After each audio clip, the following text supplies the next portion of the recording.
TRS party సమీక్షల పేరిట రోజుకో కొత్త మాటలు కొత్త దుకాణం మొదలు పెడతాం. చాలా రోజుల తర్వాత టీఆర్ఎస్ పార్టీ నాయకులకి కార్యకర్తలు గుర్తుకొచ్చినట్టు కనబడతా ఉంది. నిన్న మాజీ మంత్రి హరీష్ రావు మాట్లాడుతూ అంటాడు, పార్టీలో కష్టపడేటోళ్ళకే గుర్తింపిస్తాం.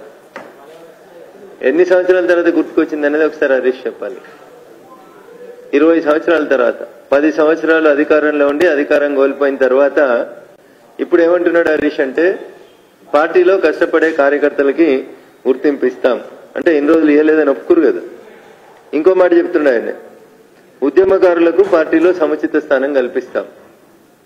ఎన్నేళ్ల తర్వాత 2001 ఏప్రిల్ జలదృశ్యం కాడికి వెళ్ళి మొదలుకొంటే ఓడిపోయిన తర్వాత ఇవాళ కార్యకర్తలు గుర్తుకొచ్చారు, ఉద్యమకారులు గుర్తుకొస్తారు టీఆర్ఎస్ పార్టీ నాయకులకి. ఇది పూర్తిగా సిగ్గుచేటు.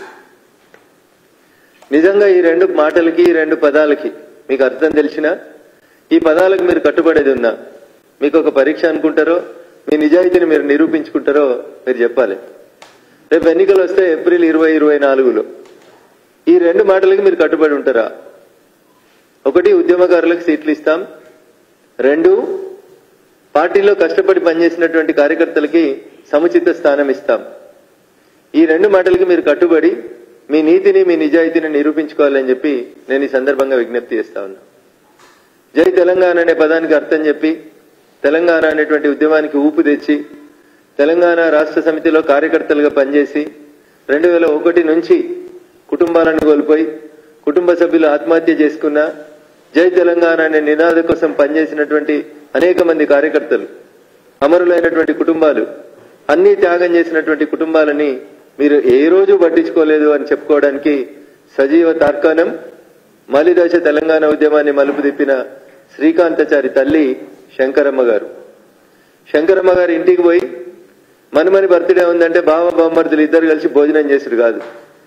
కనీసం మీకు మానవత్వం ఉంటే, మీరు మనుషులైతే, నిన్న మీరు మాట్లాడినటువంటి రెండు పదాలకు మీకు అర్థం తెలిస్తే, ఏది, కష్టపడ్డ వారికే పార్టీలో గుర్తింపు ఇస్తాం, ఉద్యమకారులకు పార్టీలో సముచిత స్థానం ఇస్తాం.